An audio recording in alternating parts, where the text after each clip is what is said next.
Iguodala. Iguodala to Curry, back to Iguodala, up for the layup. Oh, blocked by James. Curry, one-on-one. Irving puts it up. It's good. Kyrie Irving from downtown. The three, steps back, crossover, puts up a three. Rebound James. Second. It's over. It's over. Cleveland is a city of champions once again. The Cavaliers are NBA champions. Cleveland! This is for you! What's going on, Cavs fans? Welcome to another edition of the Block, the Shot, the Stop, a Cleveland Cavaliers podcast brought to you by the Blue Wire Podcast Network. I'm Skylar Webster, and with me is Kevin Lynch, and we're here to talk about the Cleveland Cavs, who are 31-4 after another double-digit win against the Hornets and stretching their winning streak to 10 games now. Their second kind of lengthy winning streak of the season. Kevin, let's hear what your thoughts were kind of going into this game, what you see in the game, stuff like that. Sure. So this game, you and I were talking before we went on air. It's a game it's hard to kind of get up for ahead of time, and then it's hard to kind of know what to say because the Cavs are, if not the best, one of the top two teams in the NBA, and the Hornets are one of the worst, we'll just say. And so basically the Cavs took care of business. But my overwhelming thought is, we talk about how good this Cavs team is, and they are, and how fun they are, and they're absolutely a blast to watch. The other thing they are is incredibly professional and focused. And what I mean by that is tonight is a type of game where they could have come out real slow. They came off a West Coast trip, undefeated West Coast trip, just phenomenal, really exceeded expectations by going undefeated. It would have been understandable if they came into the game tonight and maybe decided to load manage a couple of guys, or if they would have come out and been sluggish and had a little bit closer game than we would have thought. They just came in. Everyone was there tonight except for the couple guys that are injured. And they played their normal game. Yeah, they're a little sloppy at times, and the final score was a little bit closer than the game was. But I thought that was the first word that came to me tonight. It was an absolute professional showing by the Cavs. I would agree. As this team, they get a lot of criticism lately, especially on this winning streak of, oh, well, so-and-so's missing a star, so-and-so's not playing. Mm-hmm. They're beating teams by double digits. And that's what a championship contending team does. They're supposed to beat these teams by double digits. Yeah. They're not letting games get close. They're not playing down to the final minutes, which to go along with what you said about, just being professional and showing up and not just penciling in a win, and just keeping their minutes low. Don't need to take a day off or a guy to take a day off because they're only playing 28 minutes a night. Right. Yeah. I mean, it's crazy. And now I apologize. I can't remember if you were saying this before or you said it on air, but this is a 10-game winning streak now. They are, I think, won 13 or last 14, I believe, is what it is, because they went 12-1 in December. They're now 1-0 in January, or I'm sorry, 2-0 in January. And I was actually just looking and doing some quick math. The last time this 10-0 streak, all 10 games were double-digit victories. I thought that was true, but I wanted to fact check that before I said it. Sure enough, yeah. Not only to win 10 in a row, to win them all by double digits, they're actually increasing their point differential, their average point differential, which is now, I believe, it's number one in the league. It's almost 12 points a game. And yeah, it's hard to keep coming up with new terms to talk about this Cavs team, because they just keep doing the same thing. They keep showing up, playing incredibly well, taking care of business, winning games going away. But I already talked about the professionalism, and the other thing is the consistency. This is one of the most consistent sports teams I've ever followed, in any sport. The fact that they're high level offensively every night. They're the best offense in the league. That's been proven. Their defense, they had a little bit of lapse in defense, kind of I guess, in between these two streaks, but otherwise they've been a top 10-ish defensive team as well. And they do it night in and night out. And it's just like, I don't know. It's hard. How many more alternatives can you come up for the word impressive? I think that was our criticism kind of in the previous coaching regime was, we want this team to be more consistent because they would show flashes of being able to put their offensive kind of pieces together and play aligned, but there was never for a good stretch. They were consistent on defense. But now this team is just consistently winning. Yeah. That's the kind of consistency I'm about, is they're consistently winning games. And like you said, being professionals, showing up, doing their job, playing for one another. A video came out a couple of days ago of Donovan Mitchell announcing that Kenny Atkinson won Coach of the Month again. And you can just see that these guys love playing for Kenny. They love playing for each other. The vibes have never been higher. No, not at all. We've compared it to more of like a college team atmosphere within the team. The guys being so incredibly happy on the bench for their teammates, the joking around, all that kind of stuff, while maintaining, that consistent professional level of play that we're talking about. I mean, it's really incredible. And we should talk about we talk a little bit about the game tonight and overall, but like one guy, you wouldn't think this is the guy I would want to lead in on, but I want to talk about Dean Wade because I alluded to some of it with Tim on the Friday night podcast.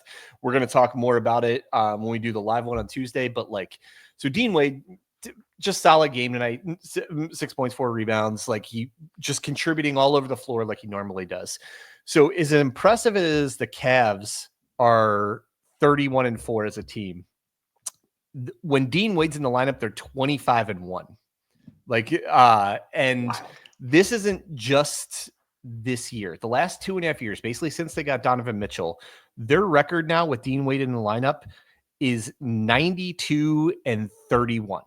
When he's not in the lineup, they're basically a 500 team, 36-33. And I don't think Dean Wade's like an all-star level player or anything. I just think he's the perfect complement to the stars in this team. I think they need a big wing who can shoot threes, go up against the best offensive wing on the other team. He does a lot of dirty work and he stretches the floor because you have to respect the shot.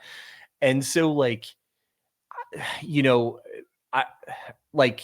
I think he is far and away the most important role player out of the big four. I'm to that point now, as much as I like a lot of the other guys and think they're high level contributors to this team, I think he's the most important one. I think he's critical. And unfortunately, he's also kind of injury prone. So yeah, that's the unfortunate part. You can look at the box score tonight to justify your point.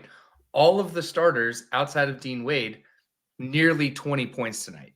Dean Wade with 6, but Dean Wade led the team outside of Max Strus, I guess, in plus minus. That is doing the dirty work. It is. And he's always very a consistently good basketball player, makes consistent plays to win, but now he's finally coming around offensively to where you can count on him a little bit more offensively. We singled him out a few weeks ago that he was the one Cav that was struggling offensively to that point in the season. I think he was shooting like 36% from the field and 31% from three. Well, now all of a sudden, after he's been really good this whole 10-game winning streak. Now his percentages on the year are starting to climb. And I don't think Kenny Atkinson and the staff ever lost faith in him, but I think they're they have even more faith in him now that his minutes are ticking up.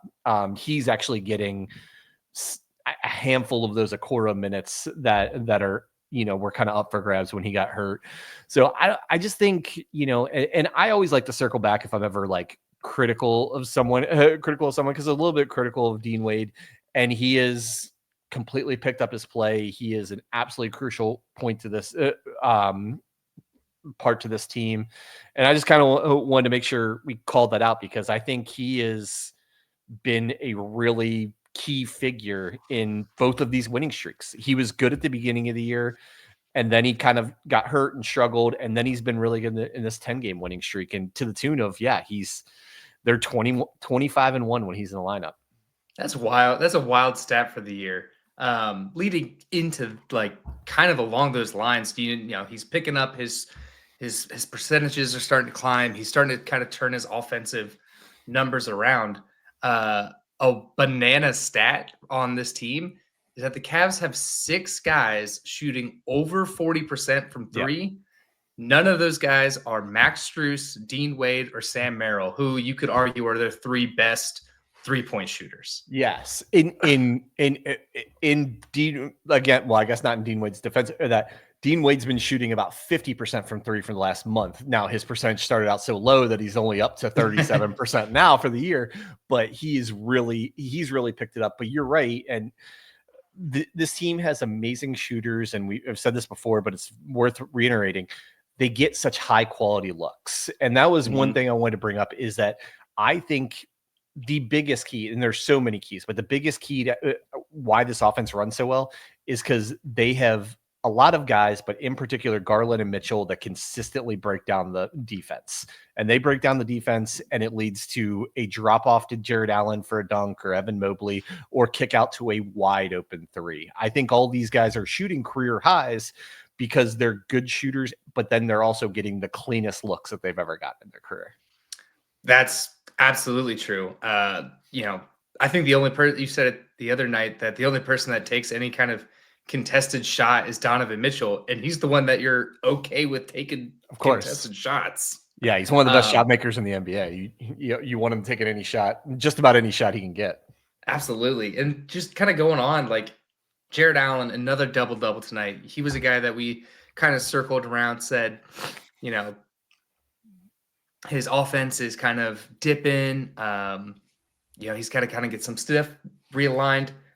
Boy, has he. I mean, He was a menace on the glass with 5 offensive rebounds, 2 blocks, 11 total rebounds, and still getting 19 points. I mean, he put Charlotte to work.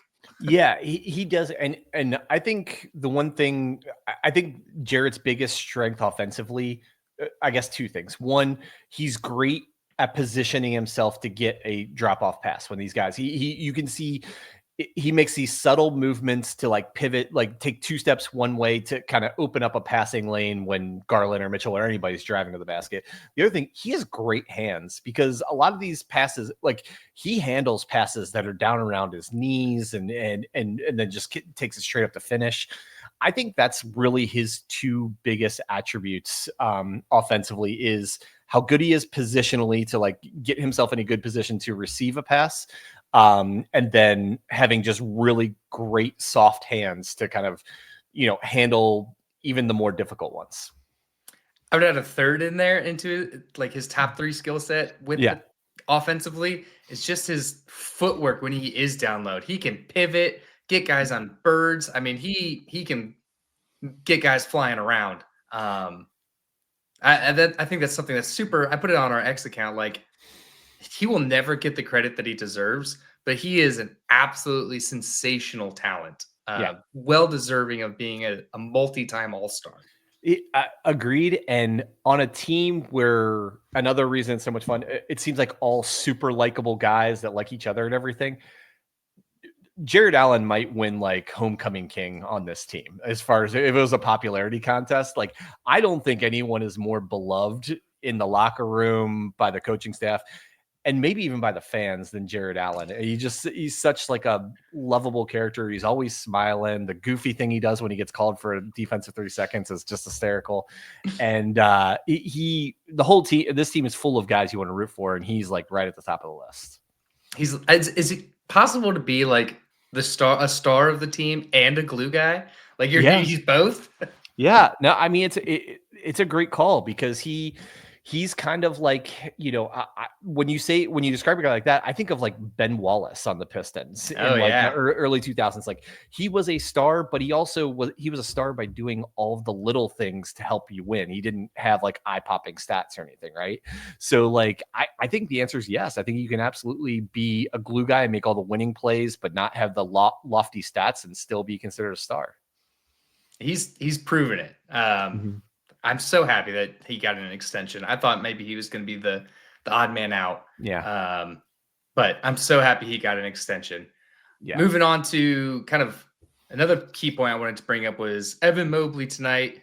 Still great offensively, still ran the floor. But he had what we talked about with Zach last week, a poor shooting night from three. He's 1 from 6 tonight. So I'm curious on how he's going to kind of respond to that, just because he has been so confident in his 3-point shooting ability. And he's been hitting, like I said, he's one of the guys shooting over 40%. Yeah. I'm not too worried about it, especially after one game, because you're right. His confidence is so high right now. Right. And he still had a high level contribution to the win tonight. So like, I'm not worried about it. I do think tonight he took a little bit more rushed threes than he normally does. I mean, he usually, because of how the offense goes and who is guarding him, he usually has the benefit of wide open corner threes. Tonight, he kind of rushed a couple from the wing, not the end of the world or anything. So all that's to say, I would write off tonight from his shooting, and I want him to take another 6 when they play OKC. Is that Wednesday night? Yeah. Before we get into the preview game, I do want to stick on the Hornets just a little bit. Because RealCavsFans.com, on their X account, they put out, and we'll be talking to these guys on Tuesday, but they put out this question that I want to kind of repurpose here. They said, can LaMelo Ball be a good player on a good team, or is he just destined to be a numbers collector on a bad team? The latter. Yeah, to me. I would agree. To me, LaMelo Ball doesn't seem like he's interested in winning basketball games. To me, he looks like he's out there to collect his numbers so that he has that going into any kind of contract negotiations for the next contract.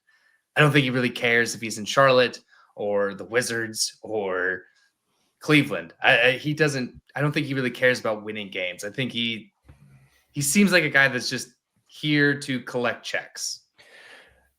I agree with either all or most of that. I think first of all, I think he's an incredible talent to be, so 6'7", talented. 6'8", have that kind of handle, that kind of court vision.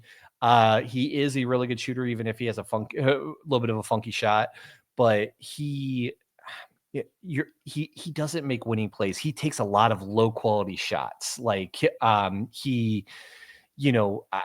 the next time I see him, get a loose ball or dive on the floor will be the first time, right? Like, so, I think he could. So I think he could, but he would have to kind of change the way he approaches the game. I would agree.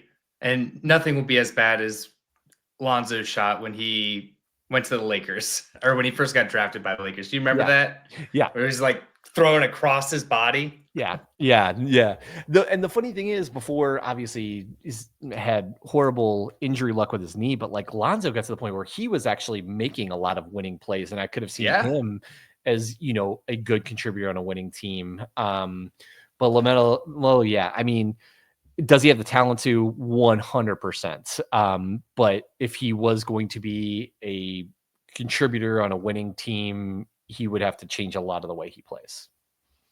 I would agree. And I guess that's why he's on Charlotte. I mean, it could be a coaching thing too. He's had a lot of coaches in and out the door. Yeah. So it could just be coaching discipline. It's a tough spot for Charlotte because it's obviously a hard place to get free agents to come and to build a team and everything. And you draft a guy who in LaMelo Ball, who is incredibly talented. So you don't want to give up on him or anything, but at the same time, between as many games as he misses and the fact that they've never had close to a winning season with him. Like, I don't know. I think they're in a tough spot. I don't know. Like you in their position, it'd be really hard to give up on a star player. Probably the number one reason that any fans come and watch that team. But how he plays right now, I don't think it's going to contribute to them turning around into a playoff team. Not anytime soon. Well, shifting gears to a team that is not struggling. I mean, it's a clash of the Titans in this next game. That's where we're giving a little extra time to go into, because it is to set it up here. The Cavs are on a 10-game win streak, undefeated against the West this year. The Thunder come to town. They're on a 15-game win streak, undefeated against the East this year. They're only a game behind us, and they kind of got screwed in that one game. I think it was against Houston, but they actually the NBA came out and said that they got it wrong, but you can't change the record. Right. So theoretically, they're the same record as us. They just put a whooping on Boston tonight, giving the Cavs a 6-game lead over Boston. But Kevin, what are your thoughts going into this? I mean, clash of the Titans. So, not to set up and build up the melodrama even further, but like I think Wednesday night starts chapter 4 of the Cavs season, and to kind of set that up, the 15-game winning streak out of the gates, just the Cavs, I wouldn't say coming out of nowhere, but having that level of success, none of us could have expected that, right? That was chapter 1. And then in their next 10 games after that, what gets a little bit lost in the overall the success of the season, they were 6-4, right? In a 10-game stretch. All their losses came in that stretch, and then took the break for the NBA Cup and come back. And now they, in chapter 3, another 10-game winning streak. So like, even if they win this game and everything, I kind of think this is chapter 4, or we're going to write 6, 7, 8, a 6, 7, 8 chapter book, maybe a 10 chapter book, including the playoffs. But I think this starts like the next evolution of the season, because it is such a big game. These two teams have been far and away the best two teams in the NBA in their respective conferences. And every time we call the Cavs the best team in the NBA, I always say one of the two, because this is the other one, right? Because they haven't played each other. How do you really compare? But specifically for the game Wednesday night, my first hope is everyone plays. I mean, obviously, like Chet Holmgren is going to be out, Isaiah Okoro is going to be out, but like otherwise, that everyone plays, because I want to see the teams as much as they're as much at full strength as possible. The other thing from the Cavs perspective, the two things I would say is you're kind of going strength against strength. Like the Thunder's defense is incredible. I think they're the best defensive team in the league. They are. And the Cavs are the best offensive team in the league. So it's always really exciting when, those big of strengths are going to directly collide with one another, and see kind of they'll win some battles. Cavs will win some battles, and then who wins the war, right? The other thing on an individual player, I am interested in several matchups, but from a Cavs perspective, I'm not sure who's going to guard SGA, because that would normally be Okoro's assignment. I think Mitchell gets some time on him. I think they might throw, Dean Wade, LeVert, maybe even Mobley on him a little bit just to mix it up. But I'll be really interested to see, maybe the breakdown after the game, like how many possessions each of the Cavs guys defended him and to what success rate they had. Yeah, I think I agree with you this will be another chapter in this season. But I think it's the chapter of the Cavs proving that they are the best team. Like, no media head can dispute it. Nobody can, they have beat the Boston. They have beaten Milwaukee. They have beaten Joker twice. They've beaten, they put belt to ass on the Warriors twice. So to go against the Thunder, who we've yet to see and are kind of the other shining star in the West, I think if they pull out a win, and even I'll take a barely win, but a convincing win. There's not much else you can say. You can't say that there is a team better than them. Yeah, it'll be interesting, especially because they play them both times they play him is in like a 9-day stretch, starting with Wednesday. They play him the following week too. So like, I don't know if they split those two games and they look pretty even. Like, did we learn anything? Did we not? But like, I do think it'll be. I think it'll be a great test for the Cavs. Maybe as good a test. I actually think they might match up with OKC decently. I think the Cavs have struggled the most against teams with with big skilled wings. Like Boston's the number one example of that, right? Atlanta is a great example of that because Atlanta's not a better team than the Cavs, but they're just a bad matchup for them. But the Thunder don't really have quite as much size on the wing. SGA might be the MVP right now. He's definitely in the running, but I don't think it's a terrible matchup for the Cavs, other than the fact that the Thunder are just an incredibly talented team. That'll be a tough matchup for anybody.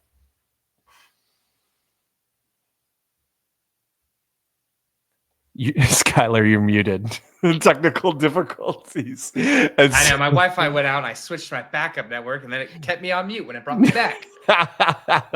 All good. And you're probably making the best point you've ever made in the podcast history too. So it was just looking at ESPN. They got a 40-60 Cavs. So I mean, they think it's favorable. It's probably favorable just because it's in the Rock. Yeah, I'd agree. And a home field advantage definitely helps, but I mean, I love seeing Shai Gilgeous-Alexander. I think he's tremendous. I mean, I think he might be, at this point, probably my favorite non-Cav to watch. He's everything you want. And he's quick. He's athletic. He shoots. And, you know, for everybody that gives the NBA a hard time of, everybody's just pull up threes, they should watch Shai Gilgeous-Alexander because he is not sitting there to pull up threes. He is driving. He is distributing. He is just such a good athletic player. Yeah, and the other thing he does incredibly well that could make hopefully does not make a big impact on the game. He's maybe the best player in the league at drawing fouls. And and getting to the basket, drawing fouls, and that could be something I guess to look out for. Does he get too early fouls on one of the Cavs star players, and then they have to like adjust the rotations, and they don't have a key guy for as many minutes as they would want him to? But yeah, I mean, SGA he's definitely a foul baiter too, and a little bit dramatic about it. But all that's to say, he's incredible. He is an incredible player, and you're right. See, he shoots some threes and he shoots them a decent. Like he shoots 6 threes a game, but like that's out of over 21 shots a game. That's really not that much. He lives in the mid range. He lives at the hoop. A little bit more of a I guess we call it old schoolish player nowadays, and just an incredible talent. And not to. The thing is, you can get lost on the difference between SGA and the other MVP candidates, Giannis, Joker, those guys. Gilgeous, he's not a one-man show like those guys have been for a lot of the season. Like, okay, see, Jalen Williams is a borderline all-star. I'm not sure if he'll make it or not, but he's playing like one. Chet Holmgren, who's been out for a long time, will miss this game. He is an incredible player. Isaiah Hartenstein has just jumped right in and just been phenomenal for them. And they got all kinds of guys, and they have just really rugged, hard-nosed defensive players. That'll be a good matchup. I mean, I'll be interested to see if the Cavs can break down the defense and get into the paint as regular as they do on other teams against OKC. I think so, because I think the Cavs move the ball enough. I think this is probably their biggest challenge in OKC because they are all young, athletic. They all move well. They're exactly like what Cleveland is. They don't have a, guy that like I'm trying to think for Boston. He's played there 1.5 million years. Horford. Gee, man, Christmas. Yes. Yeah. They don't have a guy that's got to, come on, bud, unstrap the trailer, like get up, pick him up and put him down. So they're a quick, athletic team, just like the Cavs. So I'm curious to see if the Cavs ball movement can break down this defense a little better, because I don't know if, I mean, obviously they haven't, but they haven't seen this Cavs offense. You haven't seen the best offense in the league. It's fair. It's just sometimes players in this league are just so good offensively, there's nothing you can do. But like, it is easier to guard a guy one-on-one than guard a team that is cohesive and the ball's moving all over the place and there's motion all over. There's, all kinds of different, like, whether it's flare screens, back screens, all these things that the Cavs do. So you're right. And that's why it'll be interesting, strength against strength. I think the Cavs will have a much harder time to score than they normally do, but I also think the Thunder will have a much harder time to defend than they normally do. Yeah, I agree. I do wish Chet was in. I like his game a lot too. Yeah, he's just so lengthy and stretches the floor. I mean, when it was him and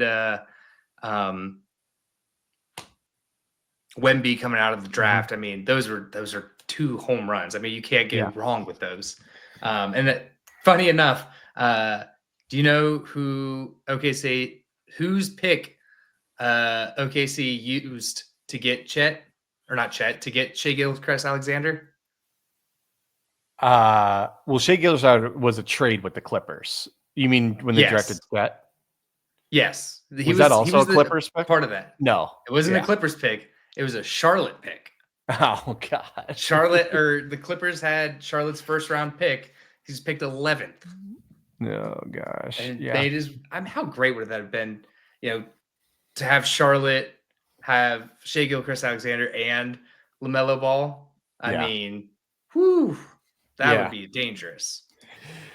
Yeah, I don't know. I don't know if those two guys could coexist. I don't know. Like, maybe not. The whole there's always only one ball theory.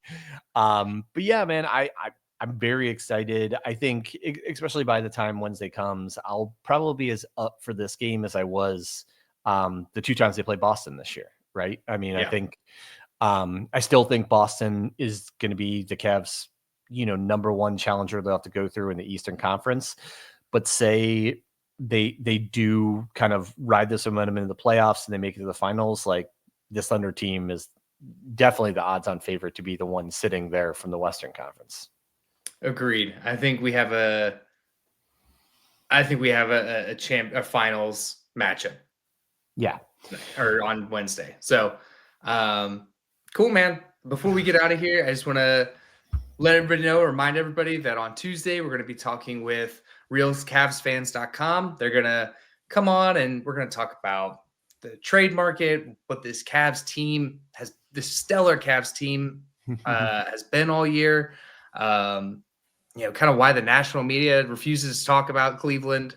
They're really good insights. They have really good insights into a lot of things, like when salaries get converted to fully guaranteed and kind of a cap space situations, and a lot of stuff like that. So I would recommend checking them out, realcavsfans.com, both on X and on their website.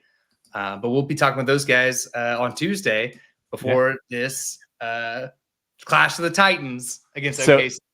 So I have one question for you as we get out of here. So if people don't know, January 7th, that is the date all of these NBA players that have non-guaranteed contracts, they become guaranteed after whatever time it is on the 7th, right? Do you know who the only Cleveland Cavaliers player who is playing on a non-guaranteed contract is? Tristan Thompson. No, his is guaranteed for some reason. It is actually Sam Merrill is playing on a $2 million unguaranteed, which I don't think any of us have any doubt that's nothing's going to happen from that, and Sam will be with the team the rest of the year.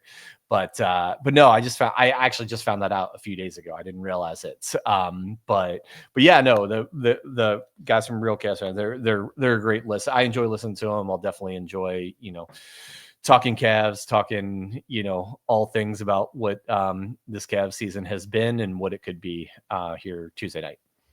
Absolutely. So with that, he's Kevin Lynch. I'm Skylar Wepker. Tim Daniels is hanging out in our comments and watching. But we'll go ahead and get out of here. And Kevin, I'll let you sign us off. Go Cavs.